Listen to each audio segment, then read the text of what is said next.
Энэ бурхан халууныг танилцуулгыг одоо Чингис хааны зурагтай ингээд бас л бид нар одоо олуулаа бас олон улстай ярилцсны хүчинд 21 одоо хорооны гишүүнээс 18 нь одоо манайхыг дэмжиж өгөхөж ингээд дэлхийн өвийн санд бурхан халуун уул маань одоо бүртгэгдэж ингээд биднийг одоо бас сайхан одоо сэтгэлийг хөөргсөн ийм үйл ажиллагаа явууллаа.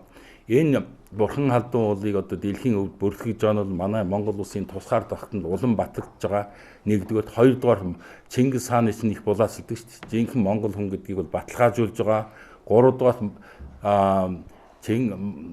Чингис хаан буюу бурхан халуун уулыг бол одоо Хятад байдаг, за Бурятад байдаг, Казахстан байдаг гэдэг олон одоо таамаглал том эрдэт тавьдаг. Энийг бол нэг мөсөн одоо энэ олон улс ЮНЕСКОгийн нүүбийн одоо байгууллагын хэмжээнд одоо Монгол улсыг бүрэн дүүрэн одоо хүлээн зөвшөөрсөн ийм улс болсон. Дээр нь Чингис хаан гэдгийг одоо ямар нэгэн байдлаар зарим газар харгас ямарчсан одоо тийм дайнч гэдэг яриа биш, харин энэ Чингис хаан гэдэг бол үнэхээр одоо улс дэлхийн улс оронд бол бас ямар нэгэн байдлаар бол одоо хөгжлийг авчирсан олон имийг гаргасан гэдэг утгаараа бол энэ одоо Монгол улсын хувьд бол үнэхээр нэр хүндийн ийм асуудал болсон гэдгийг хэлмээр байна.